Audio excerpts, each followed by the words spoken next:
On, so this is a kind of phrasal verb. Let me start by saying it kind of means for something to continue, for something to go on, for something to continue. Let me give the best example of this word, rage on.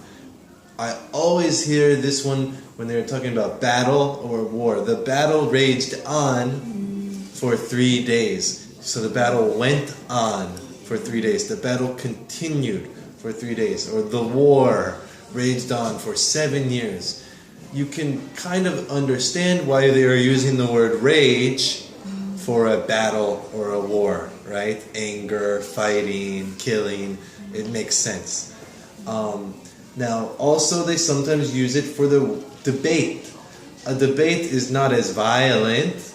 A debate is not as rage-filled as a war or a battle, but still on a debate you have two sides who sometimes very strongly believe they are right and the other one is wrong. So a debate should be peaceful, but a debate is kind of like an argument, right? So usually if it is an argument, it is a little bit heated, meaning people are possibly a little bit angry. So they use this word for a debate. The debate raged on. The debate rages on. And here, the debate topic is whether cards are a better idea or a present from the store. Is this a very violent, passionate issue? No. But for a debate, you can use that the debate rages on, even though it's not a very violent issue at all. Number 2, intimidate. So this is a verb. This is similar to frighten someone. It's a little bit different than just frighten. If I jump out from behind the corner and frighten you, that is not intimidate. Intimidate is kind of to use my presence or to use something to really kind of scare you, to make you feel small. It's kind of a good way to describe it. You are intimidated. I seem big, you seem small. So you can intimidate someone in so many different ways with your words. You can intimidate people with my clothes. If I dress in really expensive, nice clothes and you are just in a t-shirt or something like that, you might be intimidated by the setting. Instead of meeting in this cafe, if we meet in my office on the 26th floor and it's a very fancy place, maybe you are very intimidated. You are scared, frightened. You feel small compared to me. So some people, it might be an accident, but a lot of times in some negotiation or something like that, you might want to intimidate the other person. Now it is a verb. A lot of times it is used kind of as an adjective. He was intimidated. He was intimidated by. Similar to surprise is a verb, but it's probably most commonly used as surprised. I am surprised. Confuse, confused. Like that. Intimidate, intimidated. So it can be used. If I am intimidated, you are the one intimidating me. Number 3, inside joke. This just means a joke that only certain people understand. Only our group understands this joke. So when we are talking, maybe I can make an inside joke. Johnny laughs, but it was just an inside joke between us talking about something that we did last weekend. So you guys, you don't laugh. And maybe you realize, oh, they just made a joke, but I don't understand. Or maybe you don't even realize, you know. Maybe Johnny didn't really laugh very loudly, and you don't even pick up, you don't even realize that I made the joke. It could be either one. Number 4, keepsake. This is something that helps you remember a place or a person or an occasion. You keep it with you. You can have a necklace that is a keepsake. You keep it with you on all times. Or something at your house, you know, some pillow, some blanket that is a keepsake. You don't have to carry it with you everywhere you go. You can keep it somewhere safe at home that helps you remember some person, place, or special occasion. Number 5, hands down. This is a good idiom. This just means easily, definitely, no question. Hands down. She uses it to say, hands down, the best personalized gift I ever received was. Meaning, definitely, easily, this was the best one. So, even though it's just her opinion, you're saying definitely, even though that's just your opinion. I know a good restaurant in Gangnam, and I say, hands down, the best restaurant in Gangnam is blah, blah, blah. Definitely that's the best. Of course, that's just my opinion, but I'm saying, in my opinion, this is definitely, easily the best, no question. Number 6, sleuth. So this can be a noun to mean detective. It can also be used as a verb. The word detective cannot be used as a verb, but the word sleuth can. Some sleuth is a detective to do some sleuthing, to sleuth around. Kind of means to sneak around, investigate, try to find something. She uses it, I think, talking about internet sleuthing, right? To sleuth around the internet. I can't find exactly where she uses it.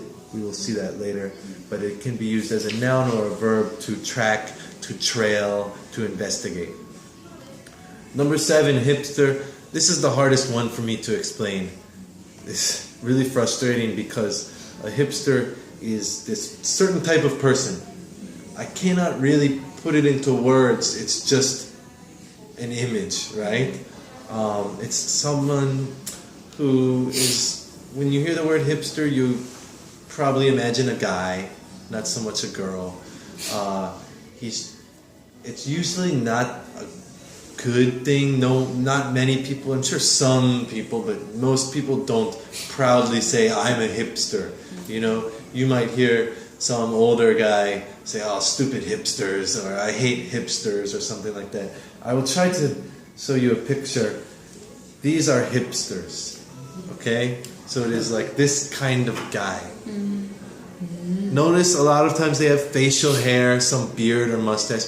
I have facial hair, but trust me, I'm not a hipster, okay? I promise.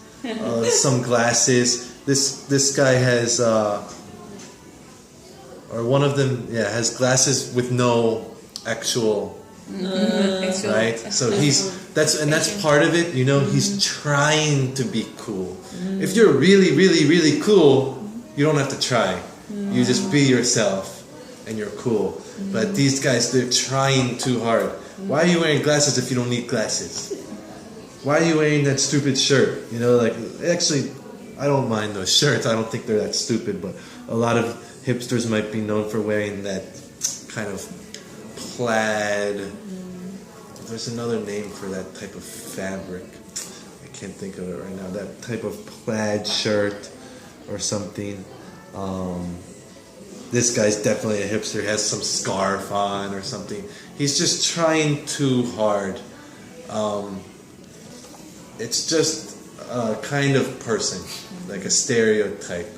Again, it's usually probably not the best thing. People might make fun of hipsters or joke about hipsters or something like that.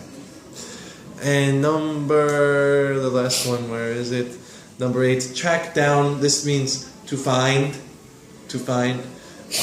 Koreans sometimes get confused between the words search and find. I believe in Korean it's the same word, right? Chatta, search, find. In English they are related but very different words. To search is to look for something. Where is it? I'm searching for it. I'm looking everywhere to search.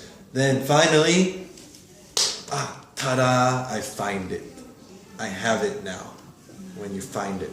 Now, you can say, I'm trying to find, which means searching, right? I'm trying to find this, I'm searching for this. It would be the same. Track down would be find. I'm trying to track down my father. I have not seen him in 5 years. Let's track down your brother. He moved to Seattle last year. We have not talked to him. A person, a lot of times it is used with police. The police are trying to track down the criminal. So they will pursue and search and find him. So it would be much more similar to the word find than it would be search. I think the vocabulary is pretty good today. 8 of them. Any questions? Yes. Hands down. I searched it in the dictionary. It means give something to someone. So No. No? I think that is. Hand down. Are you sure? Maybe you saw hand me down? Yeah, hand me down. Hand me If down. it is a hand me down, and that one might even have dash. I'm not sure. Hand dash me dash down. I'm not sure about the the dash. father hand. That was always heritage a so. hand me down. Hand me down. Those exact words. No S, right? So hand instead of hands, and you need the word me. Hand me down. If it is a hand me down, a perfect example is the younger brother gets all the hand me downs. You could throw an S on it, plural. Meaning, to hand something means like to pass something, right? To pass me something. To hand down, like to your younger brother or something like that. It is a hand me down, like something that is used already. Hand me down. Hands down is different. Any other questions? Keepsake. Keepsake. Is souvenir is more often used in Similar to souvenir, but not exactly the same. Souvenir is going to be something probably from a trip, right? Or you went, it doesn't have to be a trip. I went to the museum and I got the souvenir. You went to some place or some trip or some event. If I have the necklace that my mother gave me when I was 12 years old and I wear it every day, this is not a souvenir, but it is a keepsake. Or memento. I think keepsake would probably be similar to a memento.